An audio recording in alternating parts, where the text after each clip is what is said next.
CM Chandrababu Naidu దొంగ లెక్కలపై వైఎస్ఆర్సీపీ అధినేత YS Jaganmohan Reddy మండిపడ్డారు. టీడీపీ ప్రభుత్వం విడుదల చేసిన జీఎస్డీపీ అంచనా గణాంకాలు వాస్తవానికి విరుద్ధంగా ఉన్నాయని, ఈ గణాంకాలు ప్రజలను మోసం చేయడానికి చంద్రబాబు నాయుడు మార్గదర్శకత్వంలో తయారు చేసినవని ధ్వజమెత్తారు వైఎస్ జగన్. కాగ్ విడుదల చేసిన రాష్ట్ర ఖాతాల గణాంకాలు మాత్రం నిజమైన ఆదాయాలు, ఖర్చులను ప్రతిబింబిస్తున్నాయి.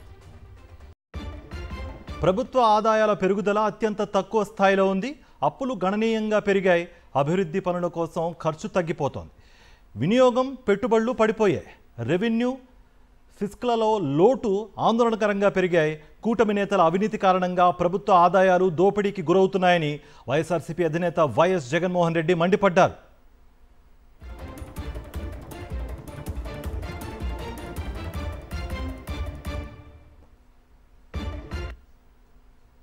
ఈ పరిస్థితుల్లో కూడా చంద్రబాబు ప్రభుత్వం రాష్ట్ర ఆర్థిక వ్యవస్థ బాగుందని ప్రజలను నమ్మించే ప్రయత్నం చేస్తుందని వైఎస్ జగన్ మండిపడ్డారు.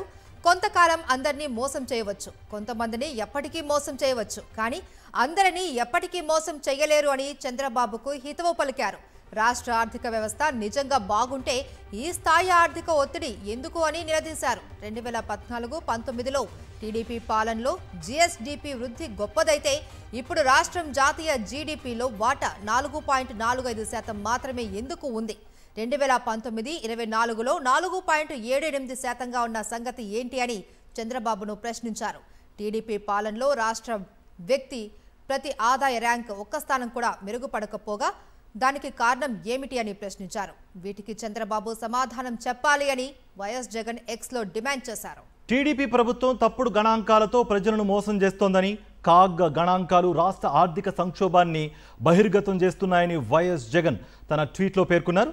చంద్రబాబు నాయుడు అబద్ధపు ప్రచారాలు, 2019-24లో వైఎస్ఆర్సీపీ ప్రభుత్వ పనితీరుపై చేస్తున్న ఆరోపణల వెనుక నిజాన్ని బహిర్గతం చేసే గణాంకాలను అందరూ పరిశీలించాలని ఎక్స్లో వైఎస్ జగన్ ఓ పోస్ట్ చేశారు.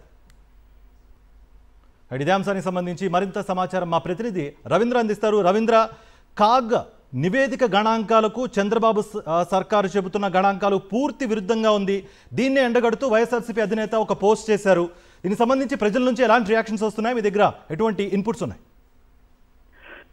కార్తీక్, చంద్రబాబు నిన్న ప్రెస్ మీట్ లో కూడా మాట్లాడుతూ రాష్ట్రం ఆర్థికంగా పరుగులు తీస్తున్నట్టు చేసినటువంటి వ్యాఖ్యలపై వైఎస్ జగన్ ఆగ్రహం వ్యక్తం చేశారు. ప్రజలను తప్పుదారి పట్టించే విధంగా కాకి లెక్కలు చెప్పొద్దంటూ ఆయన హితవు పలుకుతూ కొద్దిసేపు క్రితమే ఒక ట్వీట్ కూడా పోస్ట్ చేసినటువంటి పరిస్థితి. ఈ సందర్భంగా అనేక ప్రశ్నలు కూడా చంద్రబాబును ఉద్దేశించి వైఎస్ జగన్ ఆ ట్వీట్ లో పేర్కొన్నారు. ప్రధానంగా గతంలో 2014-19 మధ్య చంద్రబాబు ప్రభుత్వ హయాంలో ఉన్నటువంటి జీఎస్డీపీ, అట్లాగే జగన్ ప్రభుత్వ హయాంలో ఉన్నటువంటి దాని మధ్య ఉన్న తేడాన్ని చూపించడంతో పాటు అనేక కాగ్ నివేదికలను కూడా బయట పెట్టారు. తాజాగా కాగ్ నివేదికను చూస్తేనే రాష్ట్రం ఆర్థిక పరిస్థితి ఏ విధంగా ఉందనేది చాలా స్పష్టమవుతున్నట్టు కూడా ఆయన ట్వీట్ లో పేర్కొన్నారు.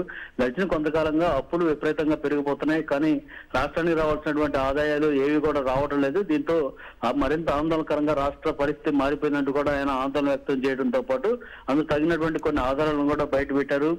అసలు వాస్తవానికి 2019-24లో జీఎస్డీపీ దాదాపు 4.78% అంటే అంతకుముందు చంద్రబాబు హయాంలో కేవలం 4.45% మాత్రమే ఎందుకు ఉందంటూ కూడా ఆయన ప్రశ్నించారు. నిజానికి తలసరి ఆదాయం కూడా భారీగా తగ్గిపోతూ ఉంటే కానీ ఆదాయాలు మాత్రం భారీగా పెరుగుతున్నట్టు చంద్రబాబు అబద్ధాలు ఎట్లా చెప్తారంటూ కూడా ఆయన ప్రశ్నించారు. అంతకుముందు గడిచిన సంవత్సరాల కాలంగా దాదాపు 8,000 కోట్లకు పైగా కరెంటు ఛార్జీలను విపరీతంగా పెంచేశారు, కానీ ఇప్పటి వరకు ఒక్క పన్ను కూడా వేయలేదు రాష్ట్ర ప్రజలకు సంబంధించినట్టు కూడా చంద్రబాబు చేసినటువంటి అబద్ధాలతో సహా అనేక అంశాల గురించి కూడా వైఎస్ జగన్ తన ట్వీట్ లో పేర్కొన్నారు. కొన్ని ప్రశ్నలు కూడా సంధిస్తూ వాటి తాలూకు సమాధానాలు చెప్పాలంటూ కూడా చంద్రబాబుకి సవాల్ చేశారు.